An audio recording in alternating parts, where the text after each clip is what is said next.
Om Shri Sai Nathaya Namaha. SaiBaba Satcharitra Chapter 3. SaiBaba's Sanction and Promise. Assignment of work to devotees.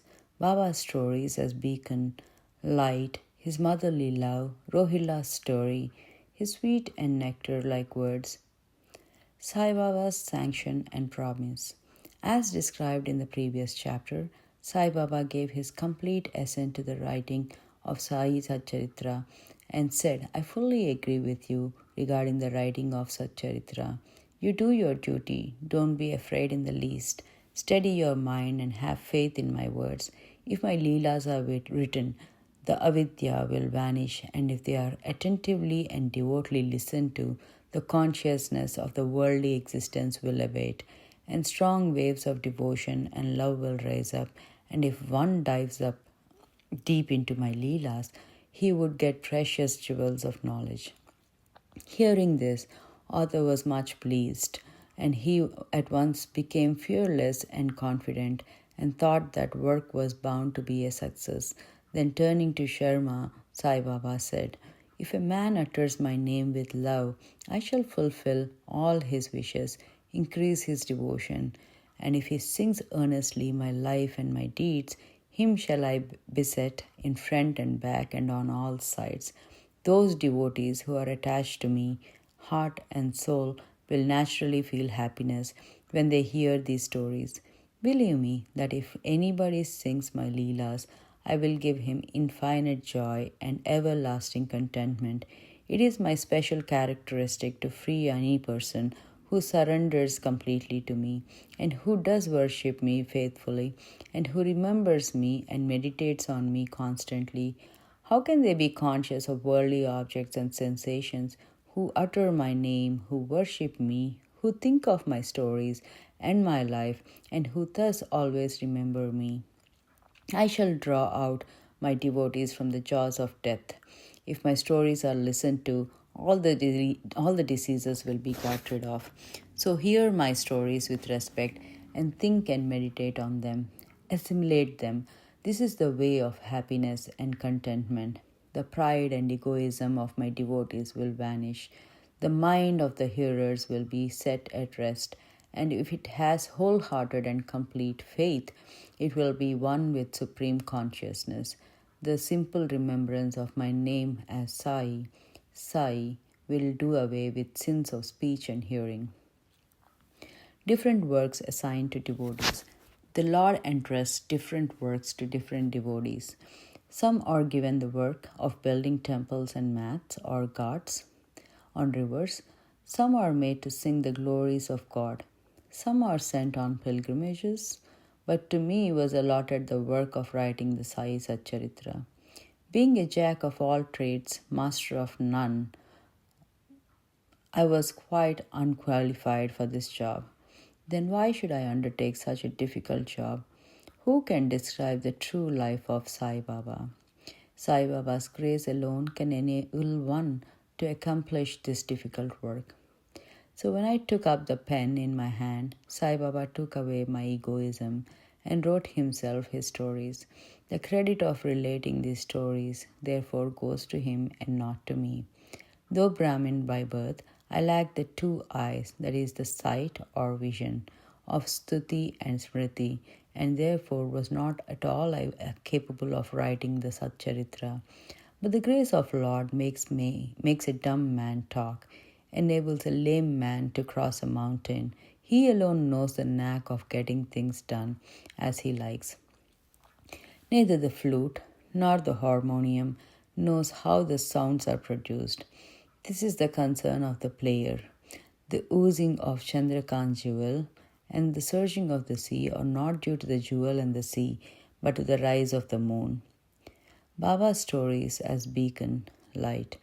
Lighthouses are constructed at various places in the sea to enable the boatmen to avoid rocks and dangers and make them sail safely.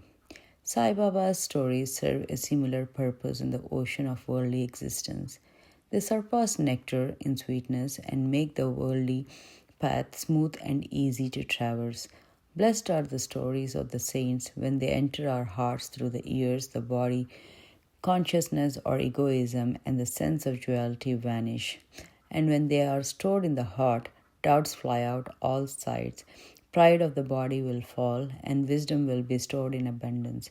The description of Baba's pure fame and the hearing of the same with love will destroy the sins of the devotee, and therefore this is simple sadhana for attaining salvation.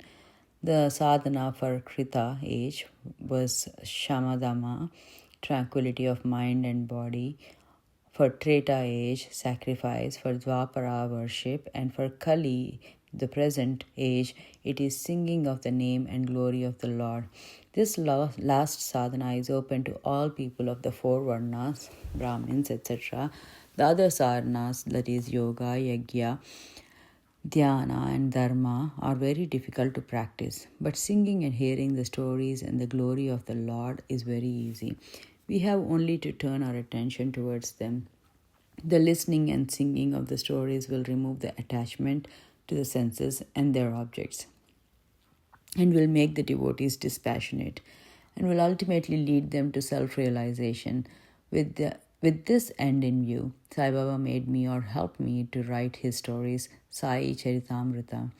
The devotees may now easily read and hear these stories of Sai Baba, and while doing so, meditate on him, his form, and thus attain devotion to Guru and God, Sai Baba. Get detachment and self-realization. In the preparation and writing of this work, Sai's Charitamrita, it is Sai Baba's grace which has accomplished everything, making use of me as a mere instrument. Motherly love of Sai Baba. Everybody knows how a cow loves her infant calf.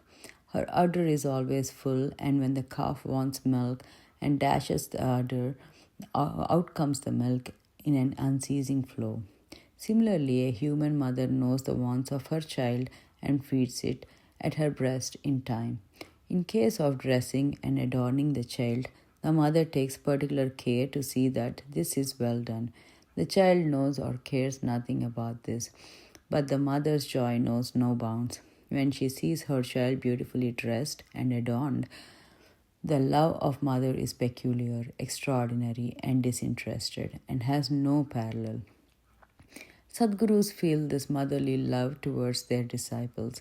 Sai Baba had the same love towards me, and I give an instance of it below. In 1916-80, I retired from the government service. The pension that was settled in my case was not sufficient to maintain my family decently. On Guru Purnima, 15th of Ashada, day of that year, I went to Shirdi with the other devotees.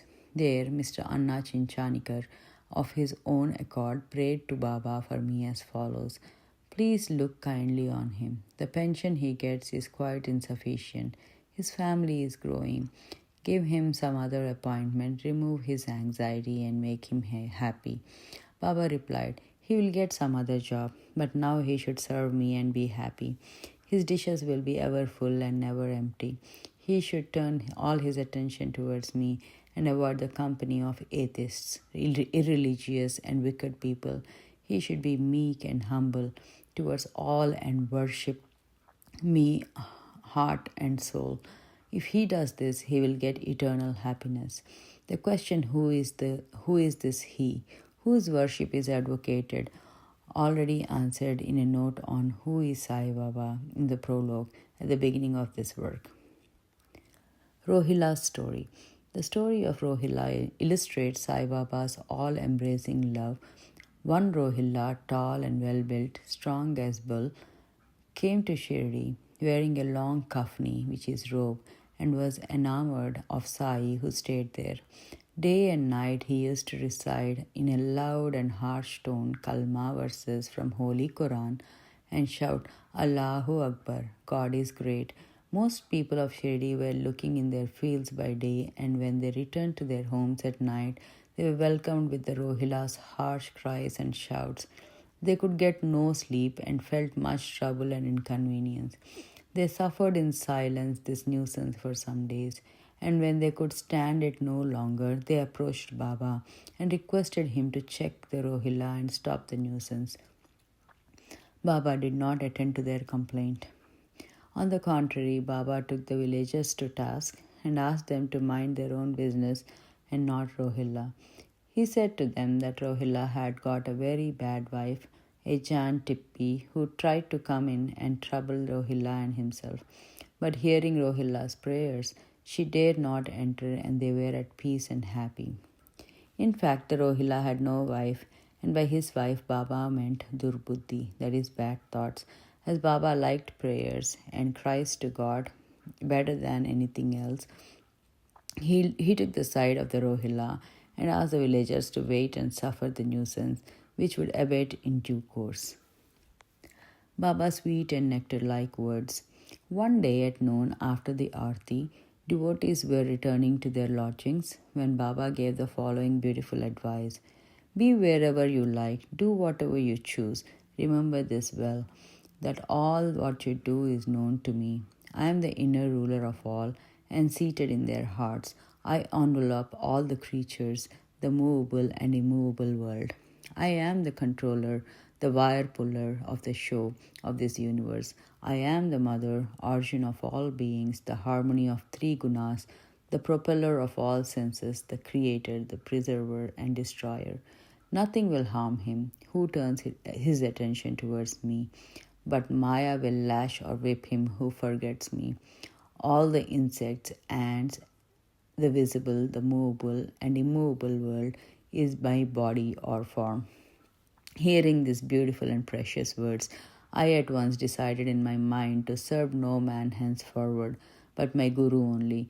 But the reply of Baba to Anna Chinchanikar's query, which was really mine, that I would get some job, began to revolve in my mind, and I began to think whether it would come to happen. As future events showed, Baba's words came true, and I got a government job, but that was of short duration. Then I became free and solely devoted myself to the service of my Guru Sai Baba. Before concluding this chapter, I request the readers to leave out the various hindrances, that is, indolence, sleep, wandering of mind, attachments to senses, etc., and turn their whole and undivided attention to the stories of Sai Baba. Let their love be natural. Let them know the secret of devotion. Let them not exhaust themselves by other sadhanas. Let them stick to this one simple remedy, that is, listening to Sai Baba's stories. This will destroy their ignorance and will secure for them salvation. A miser may stay at various places, but he always thinks of his buried treasure. So let Sai Baba be enthroned in the hearts of all. In the next chapter, I shall speak of Sai Baba's advent in Shirdi. Bow to Shri Sai, peace be to all. Om Shri Sai Nadaya Namaha. Chapter 3 complete.